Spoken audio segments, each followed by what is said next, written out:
गोजोननाय थाबाय आंनि भिडिअ नायग्रा साफ्रोमखौबो दिनै आङो ओरैबायदि सुबुंजोंहाय रायज्लायनो मोननानै आं गोसो गोजोननाय मोनदों। दिनै बे सुबुङा बा बे इउटिउबारा जोंनि गफुर ओनसोलावहाय बा गफुर समस्थियाव फैनानै जोंनि बर' समाजनि बा जोंनि बर'नि जारिमिनखौहाय बिथाङा दिखांनो नागिरदों। बेनिखायनो बे बिथांखौ आङो जोबोद आंनि गोसो गोरबोनिफ्राय हामलायनाय जासिहरनाय थाबाय। बिथां देरहासार इसलारि बिथाङा गावनि खस्थ'खौ लानानैहाय बियो फैनानैहाय जोंनि बर' समाजनि बा गफुर समाजनि जारिमिनखौहाय बिथाङा दिखांनो नागिरदों।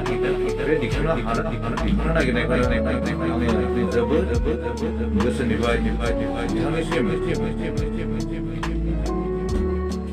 गोसो गोरबोनिफ्राय जोबोद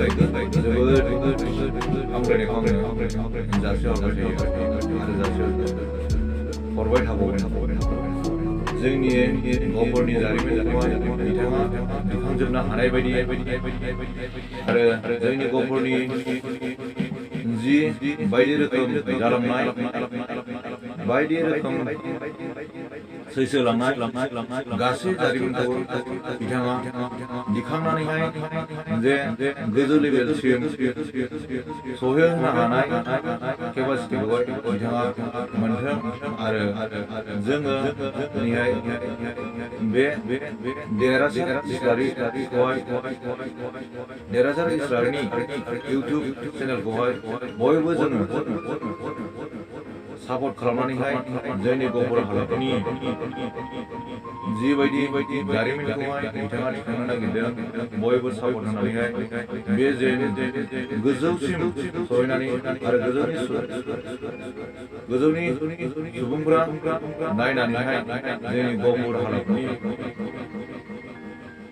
जिथु गोलैसोना थानायखौहाय सुफुंनो हानायफोरबायदि आरो लोगोसे जोंनि गफुर हालामा जि सम्पति एबा जि मोननांगौ फिथाइ बे गासैबो मोननो हानायफोरबायदि। बेनिखायनो आङो बिथां देरहासार इसलारिखौ आंनि गोसो गोरबोनिफ्राय हाजासे माने जोबनो गैयै बिथांनिसिम आंनि गोसो गोरबोनिफ्राय हामलायनायखौ जासिहरबाय। बिथाङा आनसलिकआव फैनानैहाय जि थांखिखौ लानानै फैदों बे थांखिया गासिबो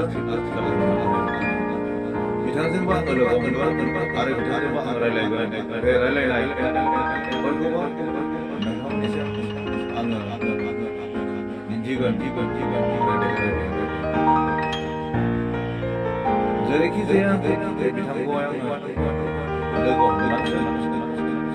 आङो गोसोबा गोजोन जेरावखि जाया नोंथाङा आंनि भिडिअखौ नुदोंबा नोंथाङाबो आंनो मोजां मोनदों आरो आंबो लोगो हमगोन बा सानैजों लोगो हमलायनानैहाय सानैनि परिचयखौहाय मोजाङै दिनैनि भिडिअ आंना एसेयावनो दोनथ'बाय आरो बिथांखौ लोगो हमनाय समावहाय माखासे भिडिअ क्लिप लाबावगोन।